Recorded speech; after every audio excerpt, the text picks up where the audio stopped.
এভাবে বসতে নেই, ওভাবে চলতে নেই, এটা বলতে নেই, ওটা করতে নেই। বাস, অনেক হয়েছে। এভাবে আর মেয়েদের দমিয়ে রাখা যায় না।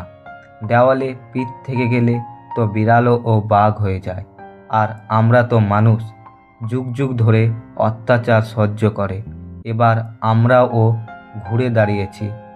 তোমার দানায় আগুন, দীর্ঘ হোক তোমার উড়ান। এই পৃথিবী সুস্থভাবে মেয়েরাই চালাতে পারে। যারা মেয়েদের পায়ের তলায় থেতলে দেয় তারা কেউ পুরুষ নয়, তারা মানুষও নয়। যে লক্ষ্মী আর সরস্বতীর মতো শান্ত, সে চণ্ডীর মতো আগুনও জ্বলতে পারে। ছেলেরা খালি মেয়েদের দোষ দেয়, অথচ বিপদে পড়লে কখনো ও মা, আবার কখনো ও স্ত্রীর আঁচলের তলায় লুকিয়ে পড়ে। একটা অসুরকে বধ করতে গিয়ে কিন্তু নাকানি চোবানি খাচ্ছিলেন দেবতারা, সেই তো একটা মেয়ে এসে বাঁচালো। ছেলের জন্ম দিতে না পারলে নাকি মেয়েদের দোষ হয়। তাই যদি হয় তাহলে সেই মেরুদণ্ডহীন সমাজে আমি চাই না কোনো প্রাণের জন্ম দিতে, কারণ আমার কাছে ছেলে মেয়ে দুজনেই সমান। আজকের দুনিয়ায় এমন কোনো কাজ নেই যা মেয়েরা পারে না।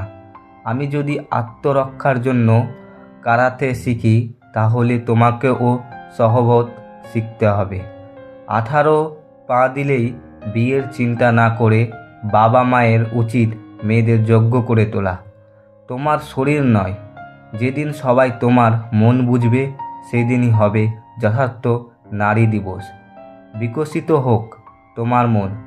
নারী দিবস একদিন পালন করা যায় না, সেটা সম্ভব নয়, কারণ সমুদ্রের জল একটা গ্লাসে রাখা যায় না।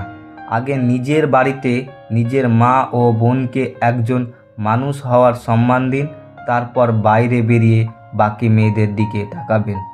আমরা জানি ম্যাজিক, সেটার সন্ধান চাইলে আমাদের সম্মান দিতে হবে।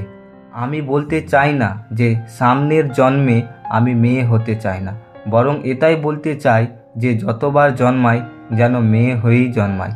মেয়েরা যখন শক্তিরূপা হয়ে ওঠে তখন পৃথিবীতে অনেক বড় পরিবর্তন আসে। এই পৃথিবী আমার বিষয়ে কি ভাবছে আমি জানি না। আমি ভাবছি আমি সেরা, আর সেটাই সত্যি।